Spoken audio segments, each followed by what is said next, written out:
தம்மம்பட்டி அருகே பச்சமலைக்கு செல்லும் மலைப்பாதையில் 8வது கொண்டை ஊசி வளைவில் மண் சரிவு ஏற்பட்டதால் போக்குவரத்து பாதிப்பு ஏற்பட்டது.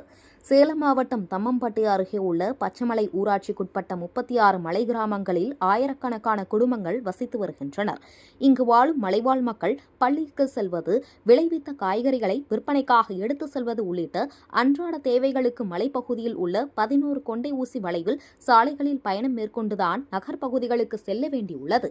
இந்நிலையில் கடந்த சில நாட்களாக பச்சமலை தொடர்ச்சி பகுதியில் பரவலாக பெய்து வந்த மழை காரணமாக 8 மற்றும் 9வது கொண்டை ஊசி வளைவிற்கு இடைப்பட்ட சாலையில் திடீரென மண்சரிவு ஏற்பட்டதால் போக்குவரத்து பாதிக்கப்பட்டதோடு மலை கிராமத்திற்கு செல்லும் மக்கள் மற்றும் அன்றாட பணிக்கு நகர்ப்பகுதிக்கு செல்லும் மலைவாழ் மக்கள் கடும் அவதிக்குள்ளாகினர். இதனையடுத்து JCB இயந்திர உதவியுடன் மலைவாழ் மக்கள் மண்சரிவை சரி செய்யும் பணியில் ஈடுபட்டு வருகின்றனர்.